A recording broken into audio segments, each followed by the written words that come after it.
नमस्कार। आज की इस वीडियो में हम पढ़ेंगे वर्ण और उच्चारण के बारे में। तो दोस्तों, आज की वीडियो से हम शुरुआत करने वाले हैं हिंदी ग्रामर की। जितने भी हिंदी ग्रामर के प्रमुख टॉपिक हैं, हम अपने इस चैनल के माध्यम से उन्हें डिस्कस करेंगे। तो चलिए, आज का जो टॉपिक है वर्ण और उच्चारण, उनके बारे में पढ़ते हैं। तो सबसे पहले जो परिभाषा है, ये है वर्ण की। तो परिभाषा है, किसी भी भाषा में प्रयुक्त होने वाली मूल ध्वनि को वर्ण कहते हैं। तो यहाँ पर आपको याद रखना है कि परिभाषा किस प्रकार कही गई है। तो परिभाषा कही गई है, किसी भी भाषा में प्रयुक्त होने वाली मूल ध्वनि को वर्ण कहते हैं। तो इस तरह से आपसे प्रश्न भी पूछा जा सकता है कि मूल ध्वनि को क्या कहते हैं किसी भी भाषा को की। तो उसे कहते हैं वर्ण। आगे है, वर्णों के समूह या समुदाय को वर्णमाला कहते हैं। तो अक्सर परीक्षा में प्रश्न ये भी पूछा जाता है कि वर्णों के समूह या समुदाय को क्या कहते हैं। तो इन्हें कहा जाता है वर्णमाला। आगे है, हिंदी वर्णमाला दो भागों में विभक्त है, स्वर और व्यंजन। तो यहाँ से भी प्रश्न पूछा जाता है कि जो हिंदी वर्णमाला है कितने भागों में विभक्त है। तो आपको याद रखना है कि यह दो भागों में विभक्त है, और जो दो भाग है इसके, ये है स्वर और व्यंजन। आगे स्वर को देखते हैं। स्वर की परिभाषा है, जिन ध्वनियों के उच्चारण में हवा मुख विवर से अबाध गति से निकलती है, उन्हें स्वर कहते हैं। तो आपको ये याद रखना है कि स्वर किसे कहते हैं। मान लीजिए, जब हम किसी स्वर का उच्चारण या वर्ण का उच्चारण करते हैं तो हमारे मुख से हवा बिल्कुल शांति से और सिंपल तरीके से निकलती है। जैसे हम कहेंगे अ, तो देखना आवाज़ बिल्कुल स्पष्टता से और अबाध गति से निकलती है। तो इसे स्वर कहते हैं। आगे की परिभाषा पढ़ते हैं। उन्हें स्वर कहते हैं। स्वर दो प्रकार के होते हैं। तो परिभाषा फिर देखते हैं। स्वर की परिभाषा है, जिन ध्वनियों के उच्चारण में हवा मुख विवर से अबाध गति से निकलती है, उन्हें स्वर कहते हैं। आगे स्वर के भी दो भाग हैं। तो ये हैं मूल स्वर और संधि स्वर। तो मूल स्वर को देखते हैं। मूल स्वर हैं, जिन स्वरों के उच्चारण में अन्य स्वरों की सहायता नहीं लेनी पड़ती, उन्हें मूल स्वर या ह्रस्व स्वर कहते हैं। तो ये हैं जैसे अ, ई, उ। तो आप इन्हें याद रख सकते हैं, परीक्षा में पूछा जा सकता है अ, ई, उ किस प्रकार के स्वर हैं। तो ये होंगे मूल स्वर या ह्रस्व स्वर। दूसरा जो स्वर है, तो वो है संधि स्वर। संधि स्वर की परिभाषा है, जिन स्वरों के उच्चारण में मूल स्वरों की सहायता लेनी पड़ती है, उन्हें संधि स्वर कहते हैं। ये दो प्रकार के होते हैं। तो इन्हें देखते हैं दो प्रकार के। एक है दीर्घ स्वर और दूसरा है संयुक्त स्वर। दीर्घ स्वर को पहले देखते हैं। तो दीर्घ स्वर की परिभाषा है, जो सजातीय स्वरों के संयोग से निर्मित हुए हैं, वे दीर्घ स्वर कहलाते हैं। जैसे अ जमा अ, ये बना आ, तो ये हुआ दीर्घ स्वर। फिर आगे है ई जमा ई, तो बड़ी ई बन गई ये। उसी प्रकार आगे है छोटा ऊ जमा छोटा ऊ, तो ये बड़ा ऊ बन जाता है। आगे है संयुक्त स्वर। तो संयुक्त स्वर को देखते हैं। जो विजातीय स्वरों के संयोग से निर्मित हुए हैं, उन्हें संयुक्त स्वर कहते हैं। जैसे इसके उदाहरण हैं अ जमा ई, तो ये बना ए। तो उसी प्रकार अ जमा ए बना ए। आगे अ जमा ऊ बना ओ। उसी प्रकार अ जमा ओ बना औरत।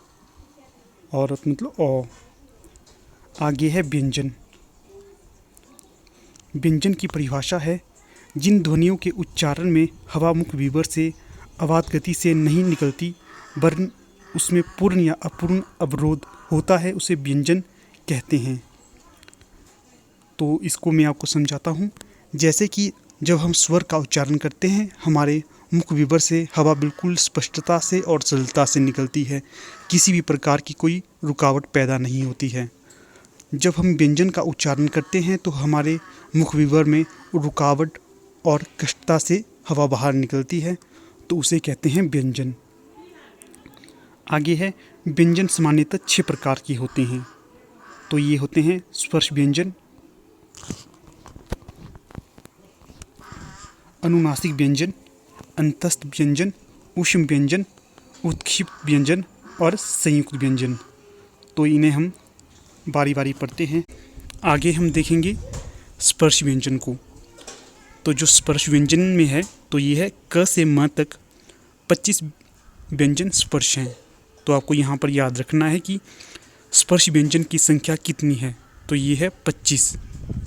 आगे है इनमें क वर्ग को कंठ्य या कोमल तालव्य, च वर्ग को तालव्य व्यंजन, ट वर्ग को मूर्धन्य व्यंजन, त वर्ग को दंत्य व्यंजन, प वर्ग को ओष्ठ्य व्यंजन कहते हैं। तो आपको यहाँ पर याद रखना है कि जो क वर्ग का उच्चारण स्थान क्या है, तो ये है कंठ्य या कोमल तालव्य। आगे है च वर्ग का उच्चारण स्थान क्या है, तो ये है तालव्य। तो आपको ये याद रखना है, अक्सर परीक्षा में पूछा जाता है कि किस वर्ग का उच्चारण स्थान क्या है। आगे जो ट वर्ग का उच्चारण स्थान है तो ये है मूर्धन्य और इन्हें कहा जाता है मूर्धन्य व्यंजन। आगे है त वर्ग, तो इसका जो उच्चारण स्थान है तो ये है दंत्य और इन्हें कहा जाता है दंत्य व्यंजन। आगे है प वर्ग, तो इसका उच्चारण स्थान है ओष्ठ्य और इन्हें कहा जाता है ओष्ठ्य व्यंजन। आगे है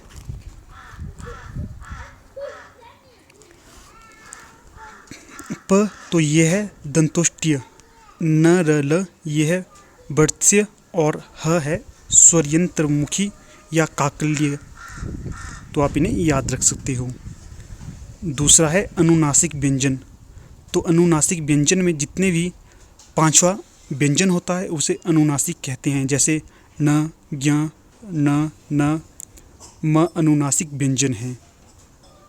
आगे है अंतस्थ व्यंजन। तो ये है अंतस्थ व्यंजन। य, र, ल, व ये अंतस्थ व्यंजन हैं।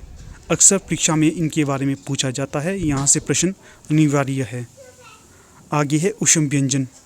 तो ऊष्म व्यंजन में जो आते हैं ये है श, स, ह। तो आपको याद रखना है 4 है ऊष्म व्यंजन, श, श, स, ह। आगे पांचवा है उत्क्षिप्त व्यंजन। तो जो उत्क्षिप्त व्यंजन है इसमें आता है ड, ड, ये 2 उत्क्षिप्त व्यंजन हैं। आगे जो छठा है संयुक्त व्यंजन, तो ये बेहद ही ज़्यादा महत्वपूर्ण है, अक्सर परीक्षा में पूछा जाता है। तो आपको ऑप्शन दिए जाएंगे 3, तो उसमें बताना है कि कौन सा संयुक्त व्यंजन नहीं होगा या कौन सा होगा। जो संयुक्त व्यंजन की संख्या है ये है 4। तो देखिए ये 4 व्यंजन है क्ष, त्र, ज्ञ और श्र। इस प्रकार आपको ये याद रखना है। तो ठीक है दोस्तों, आज की वीडियो यहाँ पर समापन हो जाता है।